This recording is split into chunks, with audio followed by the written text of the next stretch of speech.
Old man angry at clouds.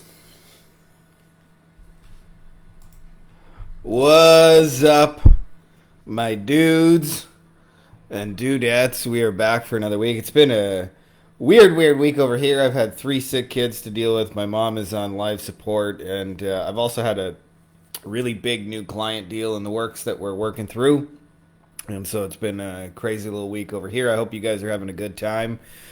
Just a quick little announcement that I will be, for the first time ever, actually launching like what may be called a course. It's kind of like a best of trainings of our mastermind that'll help you do 3 things. One is to kind of wherever to be able to run little simple short paid ads that are a couple sentences long but get people to say, I'm interested, I want to buy your thing. And then how to turn those into chat conversations and close them through chat and video.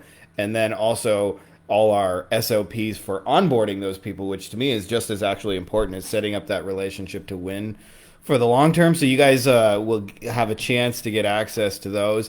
It's not planning on doing it for free, but it's not going to be super pricey. I've had a lot of you guys asking me. I've been at this 15 years. I've never done a course or a paid training, but this might be the first time. So keep an eye out for that. I'll let you guys know when that's ready. Other than that, let's get into the good stuff. I'm only doing a half-ass intro because I don't entirely feel 100% today. Ladies and gentlemen, boys and girls, children of all ages, Frankie Finn proudly brings you our weekly Q&A. Richie says, the question for them Google Ads agencies out there, when running Google Ads for local businesses to generate more phone calls, a common hurdle is that most businesses close at, say, 5 p.m., but homeowners are getting home after work and only phoning through in the evening, which means our clients aren't there to answer the incoming calls during these times. What are some potential solutions? Richie, in most niches, there actually are answering services that like are pay per use that'll answer the phone between 5 and 9 a.m. the next day. There's one like I can tell you what it is in personal injury, but I don't know what it is in every single niche. So that's one option, is just to have them invest in some phone support. The next thing is just only run the ads during the day, or have it set up for a landing page that's designed to just say, hey, it's after hours and someone will contact you in the morning kind of thing. But those are some of the potential solutions. None of them very exciting, but like, if you don't want to run the bulk of their traffic when they're not available to answer the phone because you're just going to piss through it. So I hope that's a little bit helpful. The first place I would check and see if there's pay per answering services, because that'll make your life a lot easier. Evan says, for max lead generation, do you think client ads should be branded or should you be free to do what you want with creative? Oh, Evan, there are some industries that lawyers are one of them, by the way, but they're not the only one. Real estate agents are another. They're very ego driven and they like seeing themselves and their own brand in their own ad. It can be a little challenging because what makes ads work is very rarely about the things that people want their ads to be about, which usually is about themselves. It's usually like, I'll see lawyers like want to say, we're hard and we're aggressive and we'll fight and we'll win your case. And what actually usually matters is, that the clients get their medical bills paid for and they're taken care of. So every industry is kind of like this to a certain extent. I like to flush those things out like really, really early on in the relationship, because otherwise what will happen is you'll end up with a client who will handcuff you with ads. You're the expert. You should be able to run the ads. Having said that, I'm usually like, if they want it in their colors and their specific look, I'm okay with that.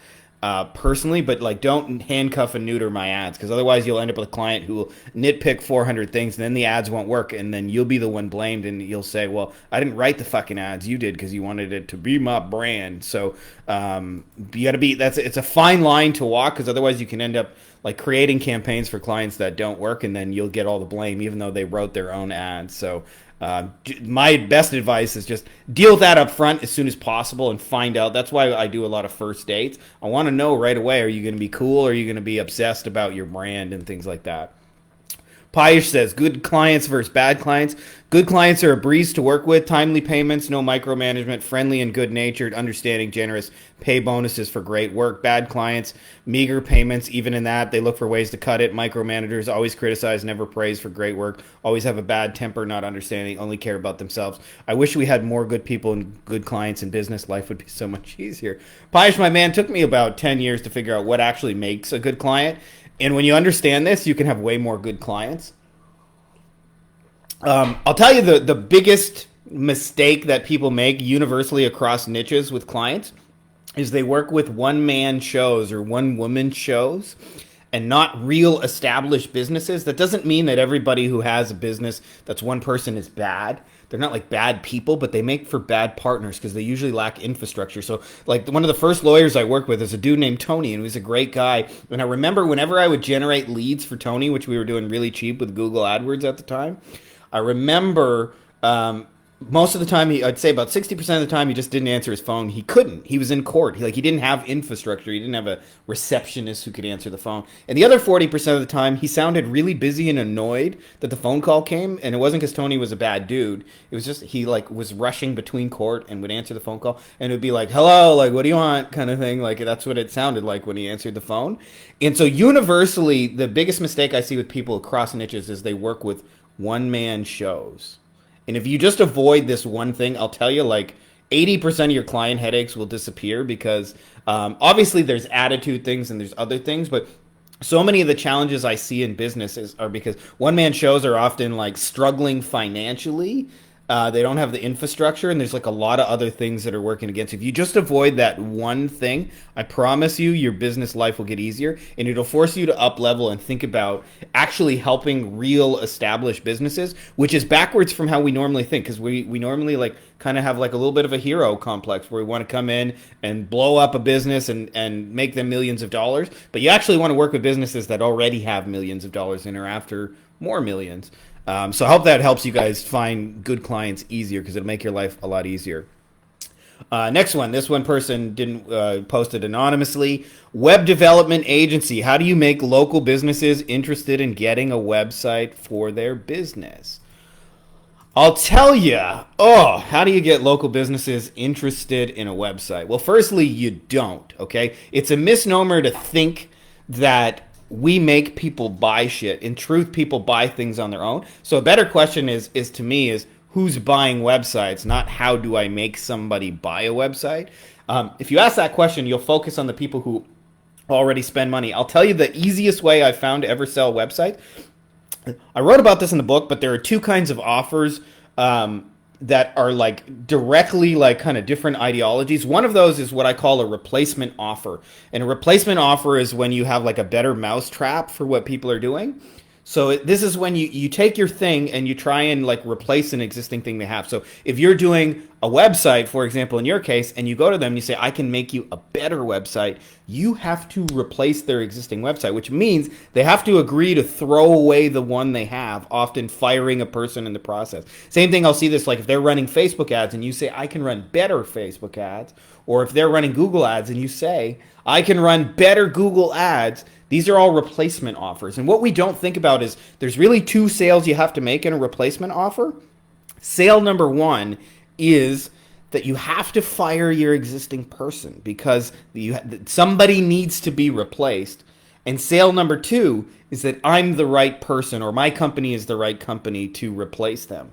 And it's actually the first sale that's the much harder one to make, which is that, hey, unless you catch them at a time where they're extremely dissatisfied with their current solution, you're going to have a really hard time selling it. So this is my way of saying, figure out how to add on to their structure.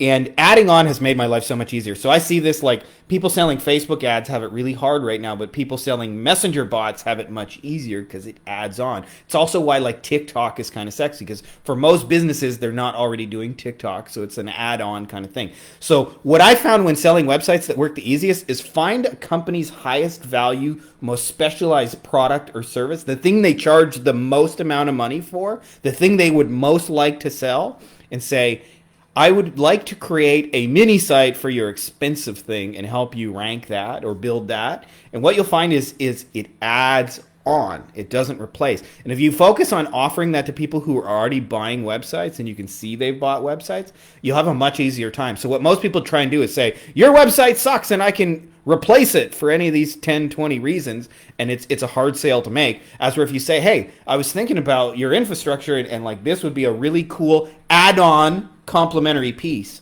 if we built this mini site for this extra thing that you do.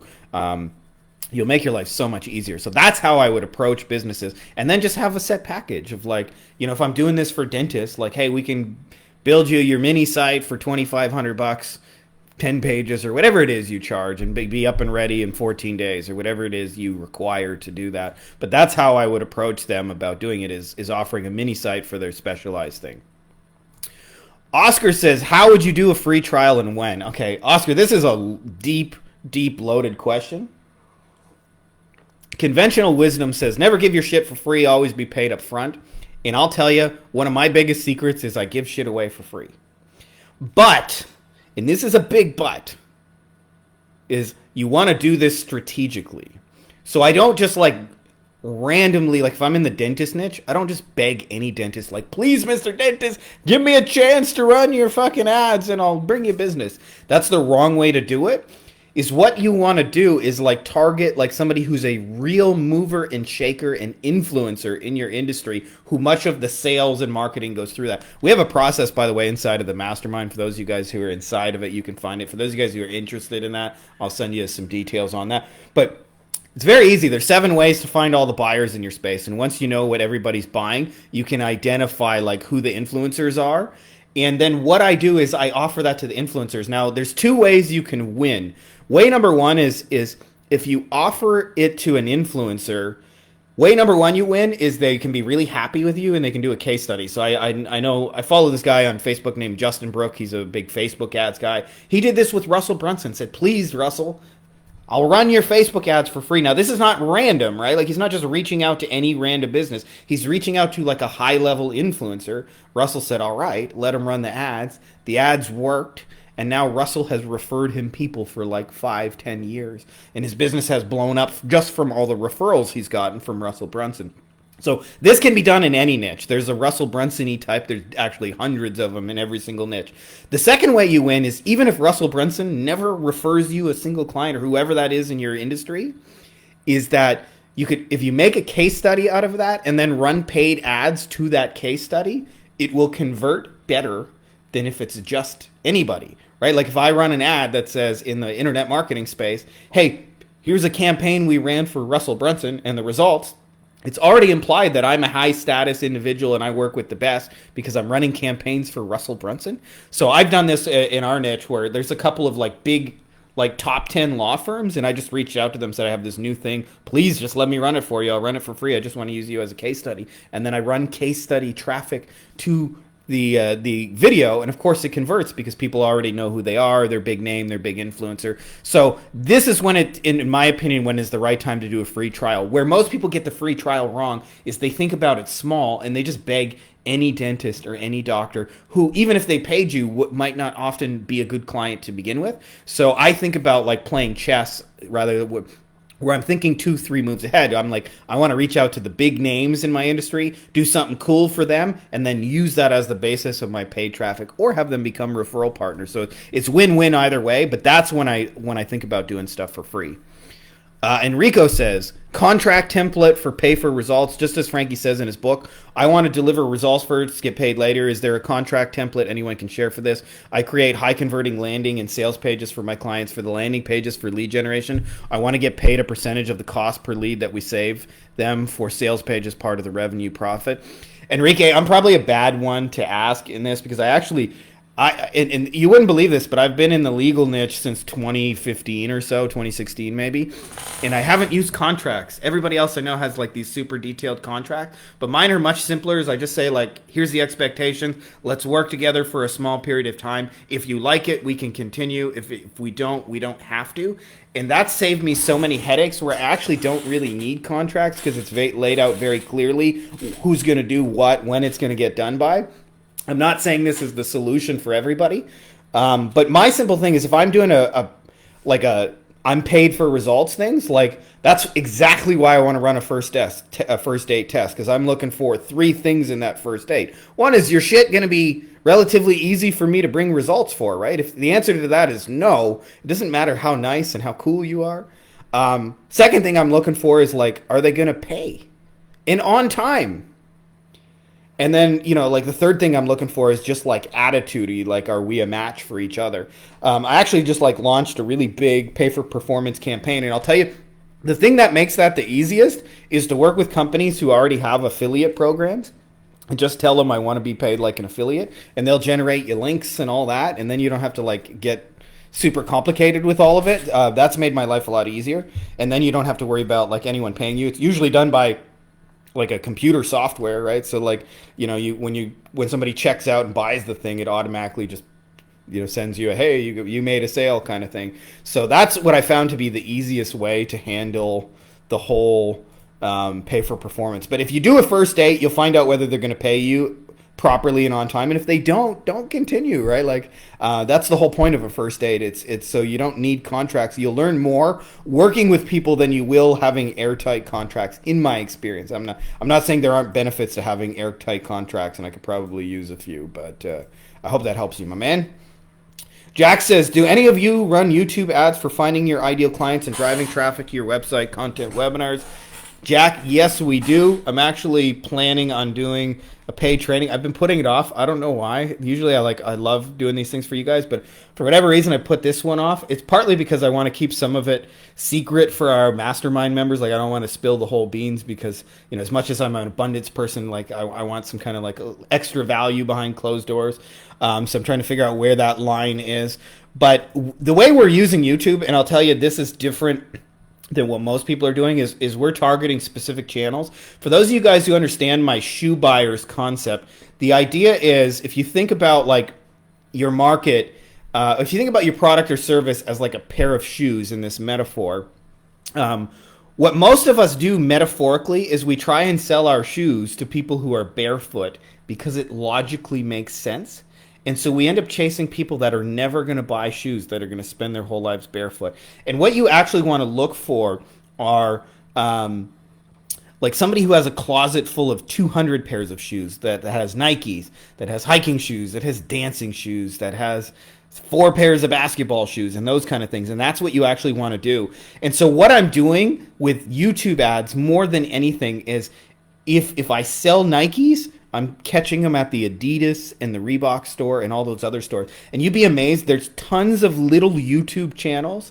I have a virtual assistant for like $2 an hour, go through $3 an hour, whatever. I usually just get them off of Fiverr, and they go through and they find all the other buying channels for me where they're buying things. And I make sure they are buyer channels, like people selling SEO, people selling software, people selling tool, people selling courses and trainings. And then I target that traffic because I know they're shoe buyers. I know they buy shoes because they're at the fucking shoe store buying shoes. And that doesn't mean every single person who visits there will buy shoes, but a large percentage of them will. And this allows me to run small ads to highly valuable buyers audiences. I actually just looked at the numbers this morning because somebody asked me to see a sample of my ad, and so far this month we've spent $350, and I've had 3 million impressions for that, and like 8,500 clicks or something like that, at 5 cents a click, by the way.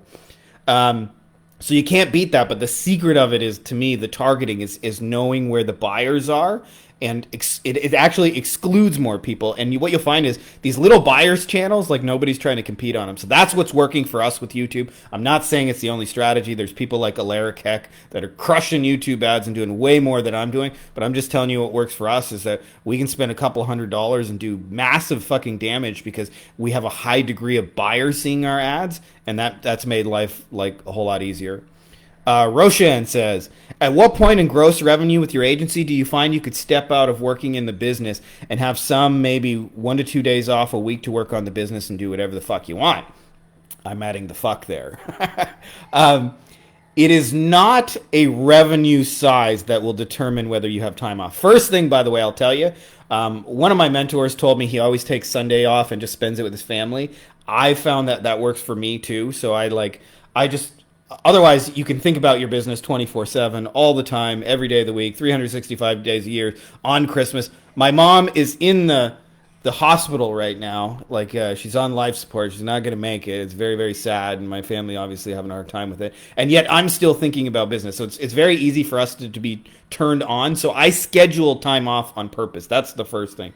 Second thing is it's just a structure thing. It's a structure for your agency. I'll tell you the biggest reason most people can't take time off is because they have a business where they're doing too many different things for too many different clients, and there go. It's not an easily scalable. You want to have one problem, one type of client, one solution, and then one set of operating procedures for running that. And then what happens is it's very easy to hire people from the very beginning.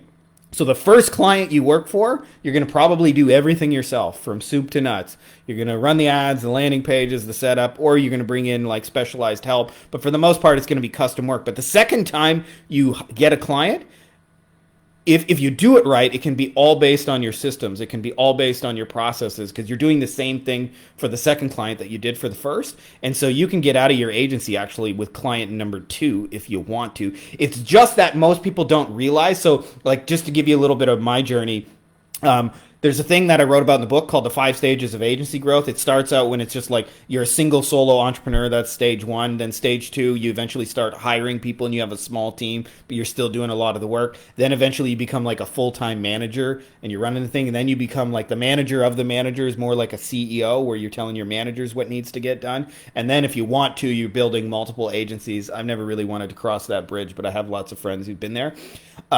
And what happens is it isn't usually until you reach stage 3 that you realize how important systems and processes and procedures are because you literally can't scale past stage 3. And not only can you not scale, but the whole thing is a chaotic fucking nightmare to run without those things. And then once you build all those things, your life just gets exponentially easier once all your systems are in place. So once you realize this, you realize how important systems are. So in my case, like over 15 years, I've built 3 agencies and I'm working on my 4th iteration. So now that I know that, I build systems like immediately and I build hiring process even before I have somebody to hire, but only because I know what it's like when you get to stage 3 and how crazy it is. Like when you have 100 clients and you have no systems and no process, it's just a bunch of VAs coming to you. What do you want me to do today, boss? And what about this? And what about that? And like you're just interrupted. And then there's clients coming at you and questions and why am I not ranked number 1? And can you call me? Can you call me? And call me. And that's like what managing it is. And then as soon as you have systems in place, all of a sudden the VAs know what to do. Stuff is getting taken care of. The clients are getting updated. There's no more incoming requests like there used to be because it's not chaotic. And you're like, fuck, you realize how important those systems are. So you can build those right away once you understand that. So my answer is you can remove yourself from your agency on client 2. Just, you got to be really, really clear about what it is you're doing. So if you understand that, you'll make your life a whole bunch easier. Looks like that's all we got questions-wise. Just a quick little announcement for those of you guys. Look for this some point this week. Like I said, this is the first time in 15 years I'll actually be launching what could be called a course. It's really like a best of stuff of our tools, templates, and trainings from our mastermind to help you guys do 3 things. One is little simple, stupid 4-sentence ads. They can also be used organically. We typically use them as ads, but they work organically as well. That basically get people to say, hey, I want to work with you. Tell me more. I'm interested. And then we have tools and templates for how to close those conversations in chat and video without actually having to get on the phone because most people think you have to get on the phone. You do not. And then third, as well, for onboarding and setting it up with SOPs so the process is like repeatable and you can do it over and over again so that you can get people to say, I'm interested, then you can have a little basic chat, close them, and then onboard them with ease and create this wow welcome, and you can do this like a factory and do it again and again. So that will be coming out. It'll be a little bit of a lower ticket thing and less of kind of me hand holding and more just for those of you guys who want to get some of the, like, basically the secret sauce in all of it I've maintained for a long time is knowing how to create offers. So you guys will get some gold on how we actually create offers. And once you see that, it'll make your life easier. By the way, offers extend way beyond just business, by the way. When I want to put my kids to bed, like, if you go to bed, we can do blank tomorrow, or after your nap, we'll get to do blah, blah, blah. Like that's an offer. You can use this to secure real life stuff. Like when we lived at our last house, I didn't have a pool, but my neighbor did. And I said, hey, I'd like to clean your pool for you. They were living, in America, far away from their home here. And they said, what's the catch? And I said, I just want to be able to use your pool so my kids can go swimming. They said, sure, that's an offer. Like you can get other people's resources with offers, and of course you can sell the fuck out of agency services and also like get top talent to come work with you. So if you understand the offer framework, it's like it obviously works to get clients, but it's a bigger, like more valuable principle than just that. It'll make all your selling and convincing and persuading like a downhill kind of thing. So if you guys are interested in that, check that out when I have some announcements. Just got to talk to Sam, see where that's at, but it should be ready this week, and I'll keep you guys posted on that. Other than that, I'm gonna get back to some family stuff. Kids aren't feeling well, I mentioned as well. Mom's in the hospital, so I'm gonna go deal with some of those things. Talk to you guys later.